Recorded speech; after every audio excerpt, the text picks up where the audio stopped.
Boa noite a todos. Sejam bem-vindos a essa casa de amor, essa casa de instrução, essa casa que nos orienta e que nos consola. Eu queria que deixássemos os nossos celulares no modo silencioso e, como prece, eu vou ler do Evangelho segundo o Espiritismo, do 5º capítulo, que é o capítulo Bem-aventurados os aflitos, um dos capítulos mais bonitos desse livro. O último parágrafo do item O mal e o remédio. Então, de olhos fechados, com o pensamento em sintonia, o Senhor marcou com seu selo todos aqueles que creem nele. Cristo vos disse que com a fé transportam-se as montanhas. Eu vos digo que aquele que sofre e tiver a fé por sustentáculo será colocado sob sua égide e não sofrerá mais. Os momentos das mais fortes dores serão para ele as primeiras notas de alegria da eternidade. Sua alma se desprenderá de tal forma de seu corpo que, enquanto ele se contorcer sob as convulsões, ela planará nas regiões celestes, cantando com os anjos os hinos de reconhecimento e de glória ao Senhor. Felizes aqueles que sofrem e que choram, que suas almas se alegrem, porque serão abençoadas por Deus. Santo Agostinho, Paris, 1863. Que assim seja.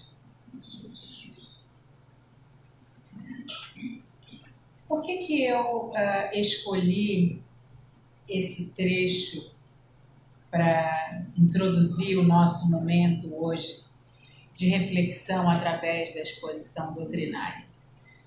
Porque esse tema, Testemunhos Individuais no Lar, do livro Minha Família, o Mundo e Eu, essa reflexão que é escolhida sempre, nesse caso de hoje, escolhida pelo Departamento da Família, para quem não conhece o Centro Espírita ou está vindo pela primeira vez, o Centro Espírita tem vários departamentos, várias áreas, e essas áreas trabalham temas em relação a esse departamento. A família vai trabalhar temas sobre a família, o departamento da infância e juventude, a área da infância e juventude sobre a evangelização de crianças e jovens, a área dos estudos promovendo a organização de palestras, seminários, a organização dos grupos de estudo. Então, cada departamento, cada área vai atuar de uma forma e hoje essa forma foi a escolha desse tema sobre os nossos testemunhos. O que nós estamos fazendo dentro dos nossos lares? Qual é o nosso papel dentro da nossa família? A família, ela é a nossa primeira escola quando a gente retorna ao mundo material. Quando a gente reencarna no núcleo familiar, com pai, mãe, irmãos, e essa família unida ou reunida tem a finalidade de que os seus integrantes se auxiliem mutuamente e todos progridam. Claro que o progresso ele é individual, o progresso cada um galga, alavanca, busca, e pode ser que naquele mesmo núcleo, sujeitos às mesmas situações de alegria ou tristeza, encarem essas situações de forma diferente e alcancem os degraus do progresso moral, individual, de forma diferente. Quando a gente vai reencarnar, a gente, lá no mundo espiritual, a gente faz uma reflexão do que a gente fez na última encarnação, se a gente aproveitou todas as oportunidades que Deus colocou no nosso caminho, se nós fomos bons integrantes familiares, se cumprimos a nossa tarefa, a nossa missão. Porque quando a gente reencarna, a gente não lembra quais foram os nossos passos nas vidas anteriores. E pela justiça divina, por esse Pai que nos ama, Ele não quer que sejamos repetidores do ano da escola sempre. Ele sempre vai dar um exercício diferente, uma provinha diferente, um teste de recuperação, né? A gente foi independência em uma matéria ou outra, ele nos ajuda, ele promove recursos para que a gente passe de ano, que é o progresso moral. E aí, quando a gente está lá no mundo espiritual, a gente diz assim, nossa, eu deixei a desejar nesse quesito, nesse lado eu até que consegui dar uma melhoradinha no que eu era, mas eu ainda preciso me melhorar. A gente se reúne como entes que se propõem a se reunir e lá no mundo espiritual, nos institutos da reencarnação, auxiliados por espíritos mais elevados do que nós, porque às vezes a gente quer resolver, eu vou resolver tudo nessa encarnação, aí eu quero fazer isso, aí o espírito diz assim, olha, se você escolher tudo de uma vez, você vai desistir, você não vai aguentar, é muita dificuldade para um espírito só passar. Quem sabe você escolhe isso, que nem se fosse um orientador da pós-graduação. A gente planeja a reencarnação. E a gente vem, quando a gente está aqui, a gente esquece desse planejamento, mas lá na nossa consciência, o espírito sabe, só não está na nossa memória. Então a família é a primeira escola, é o primeiro laboratório e é uma excelente oportunidade com a finalidade de que a gente cresça e se melhore. Se a gente olhar para dentro de nós mesmos e a gente for refletir com a nossa família, mas tá difícil. Difícil. Será que eu vou conseguir progredir mesmo, né? Porque se a gente habita num planeta de expiação e provas, a família não está isenta das provas. A gente vai ter dificuldades dentro das quatro paredes, sim. Sejam essas dificuldades em quaisquer níveis, né? E aí uns se esforçam mais em seguir fazer o checar, isso aqui eu já fiz, já consegui, já me considero que melhorei. E a gente vai, que nem quando a gente tem a lista do supermercado, né? Eu já comprei isso, já peguei isso, a gente tem essa planilha daquilo que a gente precisa realizar. Cada um tem a sua planilha, e essa planilha, essa organização é de todos juntos. Claro que individualmente cada um tem um item um pouco mais para esse lado, a melhorar, outros para aquele lado, mas todos têm uma missão conjunta. E aí a gente percebe que uns se dedicam mais, outros são mais relapsos no cumprimento dessa listagem de coisas. A gente escolhe, por exemplo, vir com um inimigo mortal de outras épocas. E aí a gente percebe que dentro daquele núcleo tem uma pessoa que destoa, porque Deus, na sua infinita bondade, ele diz assim, vocês não se entenderam ao longo de muitas encarnações. Agora eu vou dar uma oportunidade fantástica, que é reuni-los dentro das quatro paredes pelos laços consanguíneos. Né? Então, às vezes fica muito dolorido, mas é uma tendência maior de que essa solução, essa reconciliação, o perdão aconteça.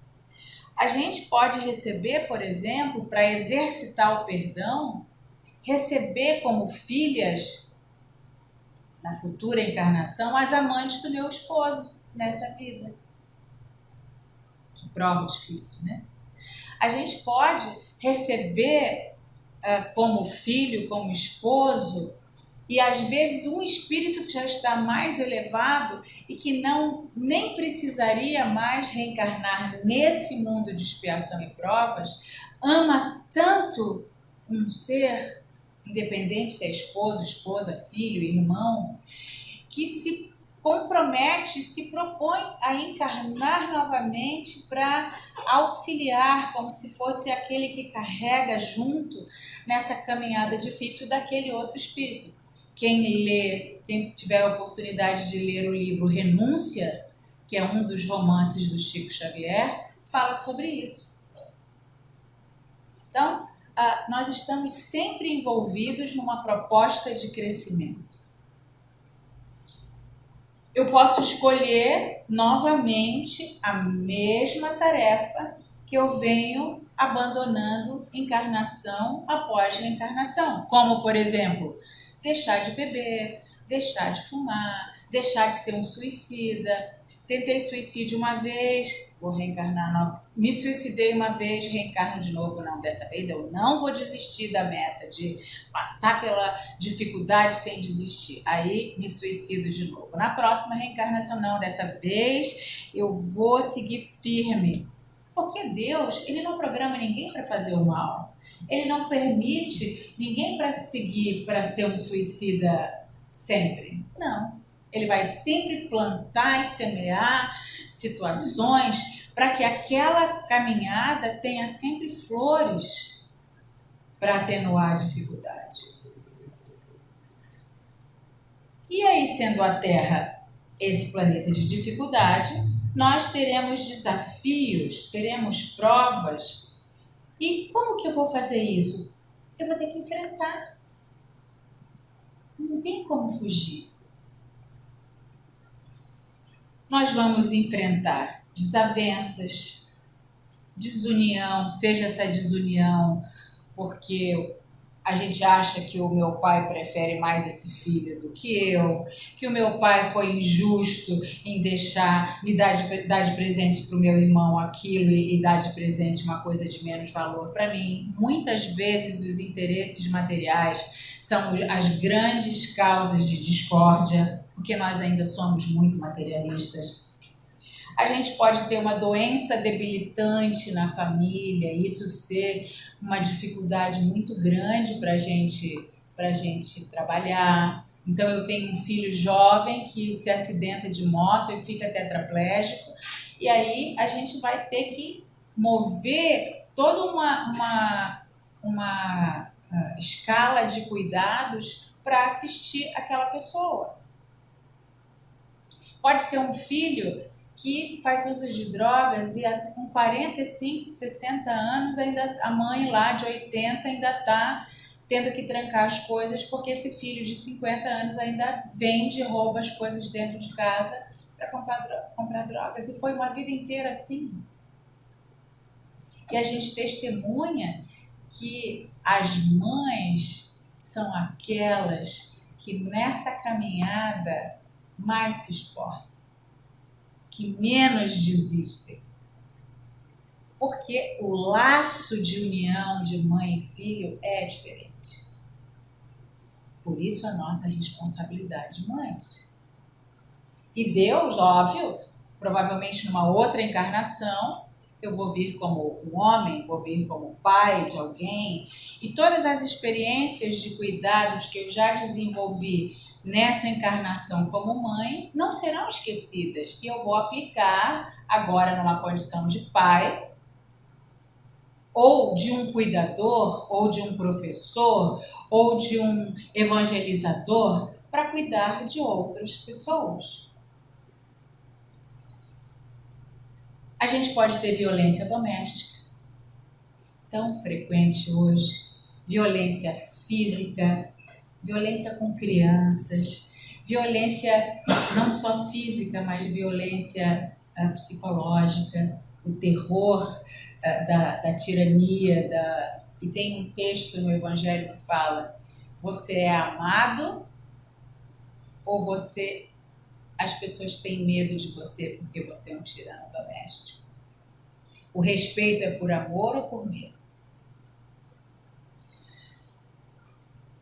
Todas essas situações têm as realizações individuais de cada um, mas não é uma coisa aleatória que, vamos imaginar, eu, usuária de drogas, eu vou infernizar, eu vou bagunçar com o sossego da minha família.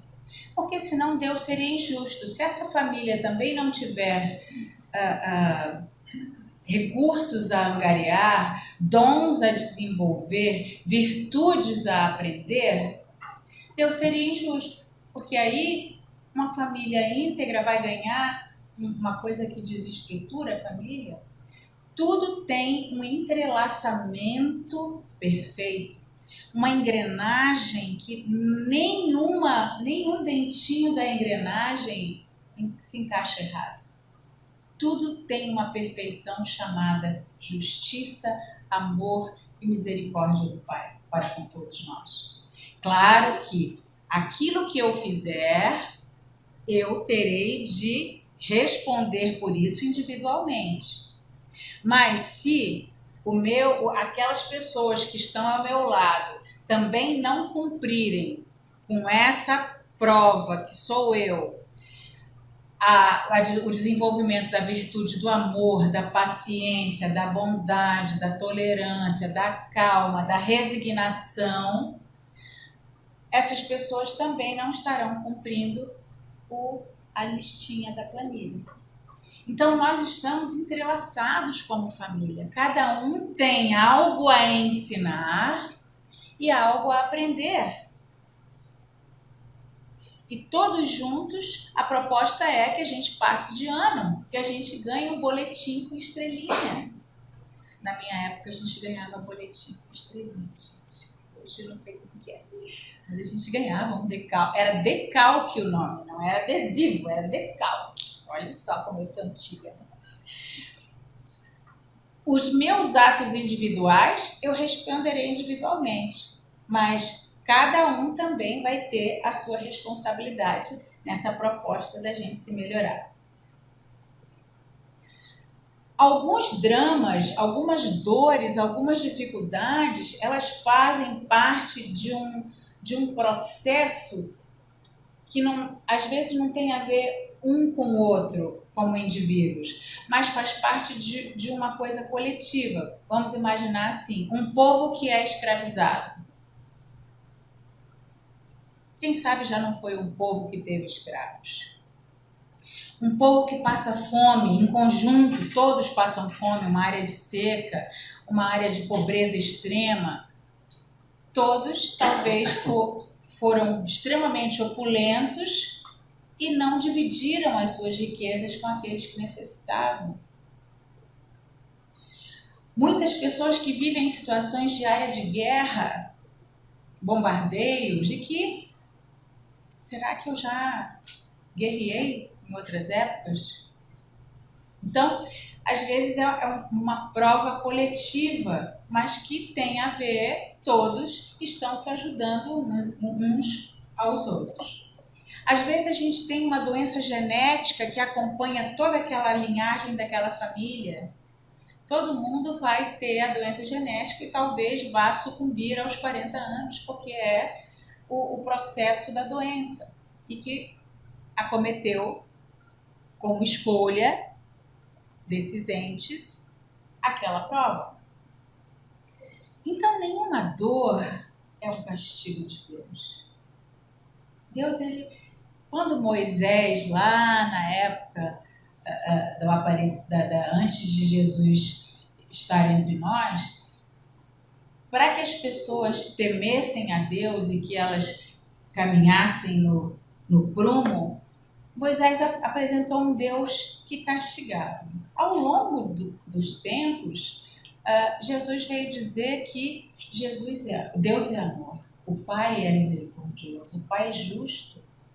Ele cuida de nós e cuida de nós de forma igualitária. Ele não tem um filho preferido. Jesus é um de seus filhos e que ele escolheu para vir nos ensinar. Assim como ele tem outros filhos da mesma estirpe de Jesus em outros mundos. Para nós, Jesus é o maior. E aí esse Deus coloca as ajudas. E aí, se a gente for pensar, como é que será que eu estou dentro do meu núcleo familiar? Qual é o meu papel? Como é que eu ajudo? Como é que é a minha forma de ajudar ali dentro das minhas quatro paredes? Às vezes é financeiramente, às vezes é segurando na mão, é se importando com a dor daquela pessoa, é estar presente quando vier a dor física, é estar presente. Uma vez a psicóloga da minha filha, e a gente às vezes nem tem ideia que isso é uma ajuda magnânima. Uma vez uma das minhas filhas chegou super arrasada porque o namorado tinha desmanchado com ela. Numa festa que ela tinha ido toda emperiquitada, toda feliz. E aí o namorado desmancha com ela. Ela chega em casa chorando, de madrugada, vem chorando, mãe, o fulano desmanchou comigo. E aí eu fui lá, deitei com ela na cama dela, abraçada com ela, até ela dormir. Consolando, explicando, aquelas palavras de mãe, né? E depois de tempos e tempos e tempos e tempos, a psicóloga dela, que ela fez terapia uma época, disse que aquele ato foi de uma força que impulsionou ela para cima de uma forma magistral.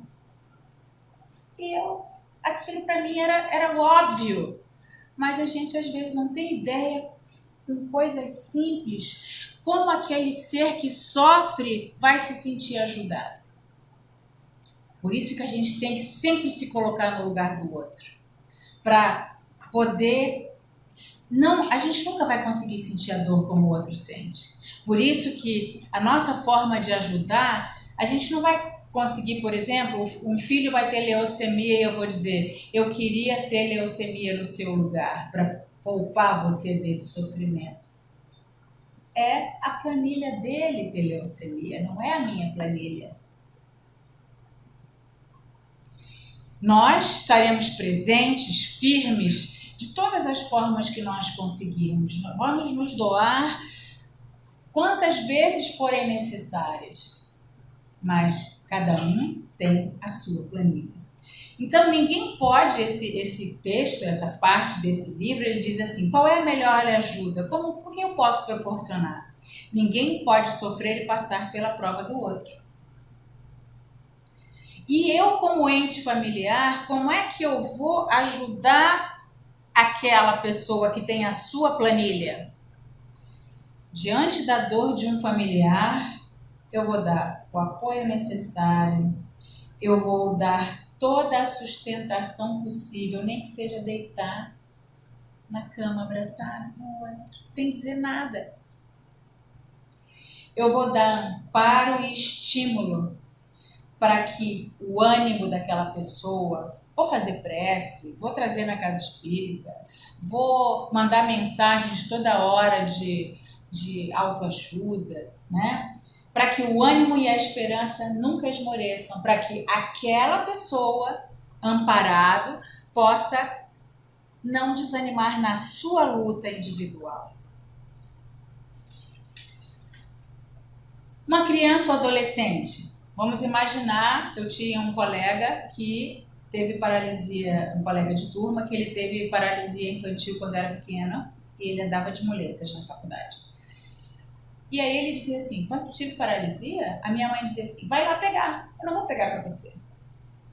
Ele ia se arrastando, aprendeu a se levantar sozinho e ia lá pegar. Ele se virava, ele entrava no carro, ele dirigia, ele mesmo tirava, se tirava do carro. Por quê? Porque a mãe deu o amparo, o carinho, mas ensinou ele através... De certo, ela queria ajudá-lo muitas vezes. mas ela deixava ele se virar. Eu tenho uma dica de filme, quem viu o filme, eu acho que é Ray o nome, conta a história do Ray Charles, aquele pianista e cantor americano cego. Lá na pobreza infinda, ele teve uma patologia nos olhos e ele ficou cego quando criança. E a mãe ensinou ele a reconhecer os perigos pelos sons. E aí ela queria ajudar ele, ela chorando, querendo ajudar, e ele foi tateando, aprendendo a ouvir a chaleira, o fogo, a lenha criquilhando lá, o barulhinho do grilo, o vento que entrava pela janela. E ele foi uma pessoa de sucesso, porque a sua mãe ensinou. Era a maneira dela ensinar, dela contribuir naquele núcleo familiar. Se é um adulto que está pedalando ali, tropeçando, a gente vai dizer, deixa ele se virar, ele já é adulto. Não, a gente pode, com carinho, com amor, ir lá, olha, fulano, quem sabe, é melhor fazer assim, respeitando o seu livre-arbítrio, mas como se fosse aconselhando, né? Porque quando é criança a gente diz não pode, não faz, não é assim. Quando é adulto é mais difícil, né? Sem nunca desistir. De que forma então a gente está fazendo isso? Ajudando os nossos entes queridos com uma postura amadurecida.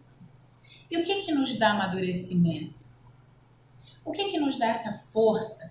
O que nos dá essa condição de sermos aqueles que auxiliam, que dão as mãos para aquele que está caído?